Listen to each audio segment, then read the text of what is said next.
Ayan guys, ito yung adobong chicken wings natin. Ayan, marami pa siyang tubig. Mas masarap yung mas malambot ang ang chicken natin guys.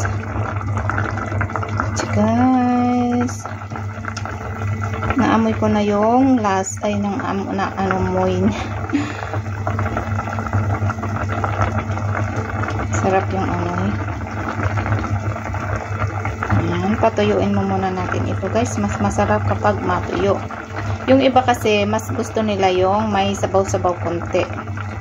Pero kapag ganitong frozen ang luluto natin guys, mas masarap yung walang sabaw. Kapag fresh ang niluto natin na chicken, ayan, mas siya, mas masarap yung sabaw niya.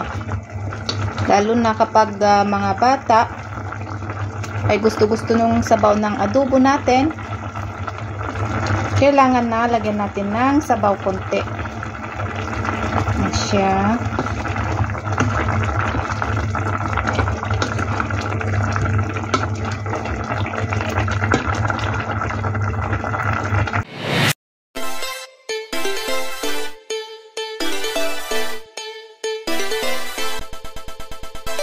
Guys, mag-aadobo po tayo ng chicken wings. Pero bago natin na lutuin ito guys, pinapakuluan ko muna bago natin lagyan ng mga ingredients.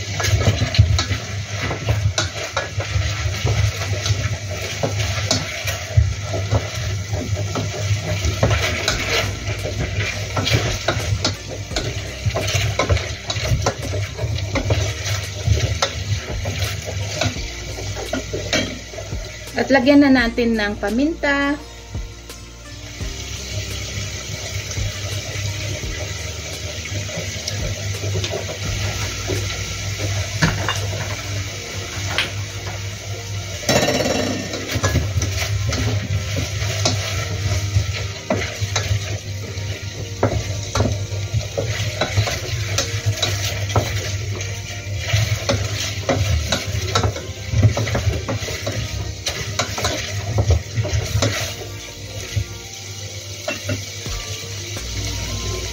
Siyempre guys, lalagyan na natin ng soy sauce.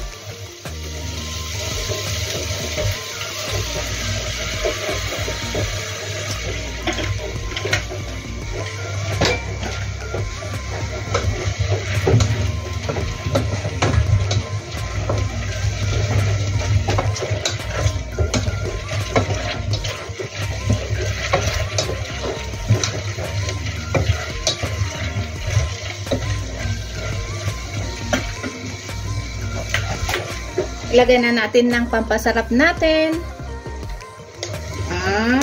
Magic sarap.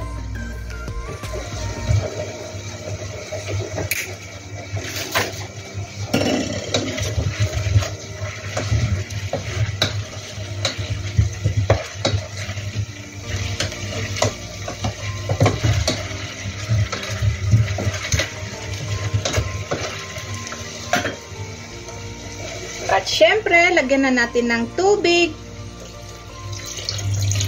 para palambutin natin yung chicken wings.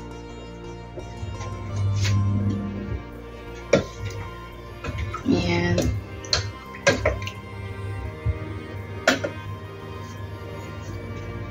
Takpan mo muna natin.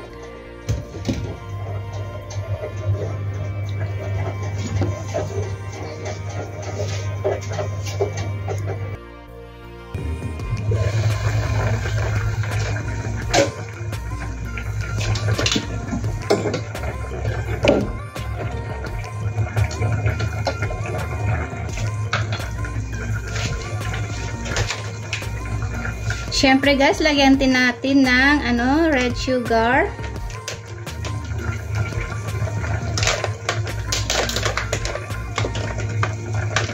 Kunting red sugar lang ang ilalagay natin.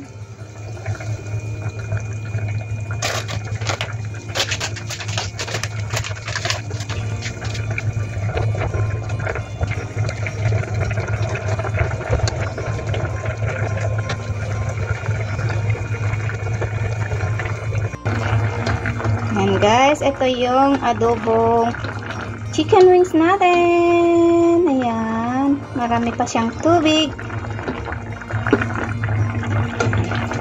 Mas masarap yung mas malambot ang ang chicken natin, guys. Guys, naamoy ko na yung last ay amoy niya. Sarap yung amoy. Ayan, patuyuin mo muna natin ito, guys. Mas masarap kapag matuyo. Yung iba kasi mas gusto nila yung may sabaw-sabaw konti. Pero kapag ganitong frozen ang luluto natin, guys, mas masarap yung walang sabaw. Kapag fresh ang niluto natin na chicken, ayan, mas masarap yung sabaw niya. Lalo na kapag mga bata, ay gusto yung sabaw natin, kailangan natin na sabaw. Diyan.